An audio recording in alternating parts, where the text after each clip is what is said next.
स्वागत है। आज हम एक ऐसे विषय की गहराई में उतर रहे हैं जो आजकल लगभग हर घर, हर युवा से जुड़ा हुआ है। बच्चों और किशोरों पर मीडिया का, खासकर मीडिया हिंसा और सोशल मीडिया का क्या असर पड़ रहा है। हमारे पास ना कुछ स्टडीज हैं जैसे JRSC, शोध मंथन, इंस्पीरा के पेपर्स और साथ ही न्यूपोर्ट एकेडमी, दृष्टि IAS जैसे स्रोतों से भी जानकारी है। ये सब मिलकर एक तस्वीर सी बनाते हैं कि कैसे टीवी, वीडियो गेम से लेकर वो इंस्टाग्राम, टिकटॉक तक ये सब हमारे युवाओं के सोचने, महसूस करने, उनके व्यवहार, इन सब को कैसे बदल रहे हैं। हमारा मकसद सिर्फ ये बताना नहीं कि क्या हो रहा है, बल्कि इसकी जो परतें हैं ना, उनको खोलना है। फायदे भी, नुकसान भी, दोनों को समझना है। तो चलिए शुरू करते हैं ये पड़ताल। पहले बात करते हैं मीडिया में दिखने वाली हिंसा की। ये सिर्फ फिल्मों या गेम्स में नहीं है, कभी कभी तो कार्टून में भी दिख जाती है। और रिसर्च बताती है कि इसका असर बस स्क्रीन तक नहीं रहता। असल जिंदगी में जो आक्रामकता बढ़ रही है ना, उससे इसका सीधा कनेक्शन है। ये थोड़ा चौंकाता है कि मीडिया असल में बच्चों को आक्रामक व्यवहार सिखा सकता है, जैसे वो आसपास के लोगों से सीखते हैं। बिल्कुल, यहाँ पर ना वो एल्बर्ट बंडूरा का सामाजिक सीखने सिद्धांत काम करता है। हाँ। बच्चे देखकर सीखते हैं, मॉडल को देखकर, और अगर मॉडल हिंसक है तो वो सीख लेते हैं। और बार बार ऐसी हिंसा देखने का एक और असर है असंवेदनशीलता, मतलब डिसेंसिटाइजेशन। अच्छा। यानी हिंसा देखकर वो भावनात्मक असर कम होने लगता है। फिर एक और थ्योरी है, खेती सिद्धांत या कल्टीवेशन थ्योरी। वो कहती है कि ज्यादा मीडिया देखने से दुनिया को देखने का हमारा नजरिया बदल सकता है। दुनिया ज्यादा खतरनाक लगने लगती है। मीन वर्ल्ड सिंड्रोम जिसे कहते हैं। हाँ, वही मीन वर्ल्ड सिंड्रोम। और वीडियो गेम्स, वो तो इसे एक कदम और आगे ले जाते हैं, है ना? क्योंकि वहां बच्चा सिर्फ देख नहीं रहा, वो खुद कर रहा है, हिस्सा ले रहा है। सही कहा। कुछ गेम्स में तो हिंसा करने पर रिवॉर्ड भी मिलता है। ये तो वाकई चिंता की बात है। हम सिर्फ देख नहीं रहे, हम भागीदार बन रहे हैं। हाँ, और ये असर सिर्फ देखने वाली चीजों तक नहीं है। रिसर्च ये भी कहती है कि हिंसक गानों के बोल, चाहे म्यूजिक कोई भी हो, सुनने वालों में गुस्सा, आक्रामकता और उससे जुड़े विचार बढ़ा सकते हैं।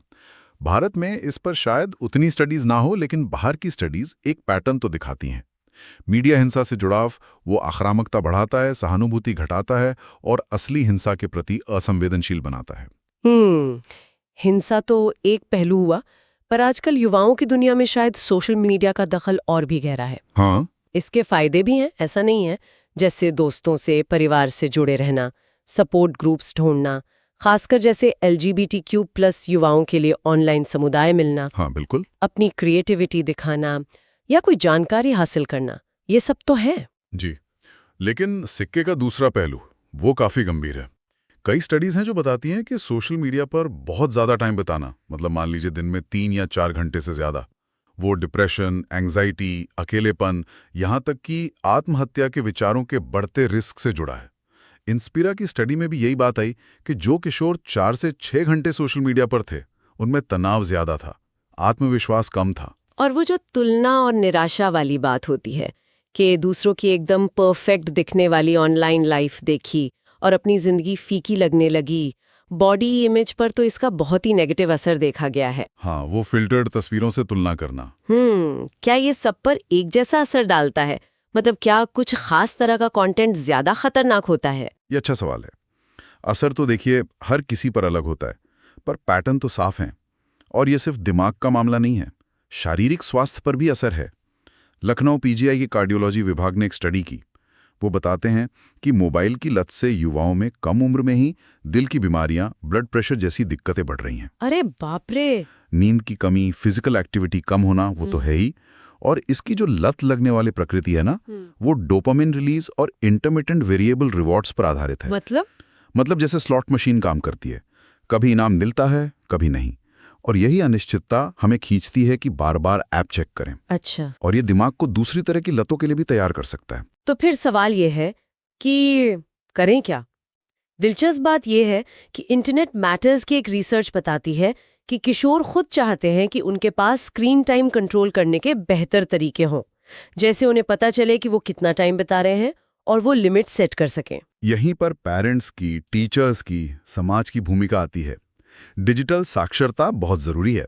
बच्चों से खुलकर बात करना, उनकी ऑनलाइन दुनिया को समझना और उन्हें दूसरी एक्टिविटीज के लिए प्रेरित करना। खेल, आर्ट्स, कुछ भी। और हाँ, प्लेटफॉर्म्स की भी जिम्मेदारी है। उन्हें एथिकल डिजाइन अपनाना चाहिए, नाबालिगों की सुरक्षा को प्राथमिकता देनी चाहिए। और कानून, जैसे वो डीपीडीपी एक्ट आया है। हाँ, डीपीडीपी एक्ट 2023 जैसे कानून भी जरूरी हैं। ये खासतौर पर बच्चों के ऑनलाइन डेटा को गलत इस्तेमाल होने से रोकने में मदद करते हैं। तो कुल मिला के देखें तो मीडिया और सोशल मीडिया ये एक तरह से दो धारी तलवार जैसे हैं। इनमें जुड़ने की, सीखने की, कुछ बनाने की अपार क्षमता है, पर साथ ही मानसिक और शारीरिक सेहत के लिए गंभीर जोखिम भी जुड़े हैं। बिल्कुल, संतुलन, बैलेंस ही कुंजी है। ये समझना होगा कि इन माध्यमों का इस्तेमाल कैसे हो रहा है, कितना हो रहा है और किस माहौल में हो रहा है। हर किसी की ज़रूरतें, हालात अलग हैं। बहुत ज़्यादा इस्तेमाल तो साफ तौर पर नुकसानदेह है, लेकिन अगर सीमित हो, सोच समझकर हो, तो फायदेमंद भी हो सकता है।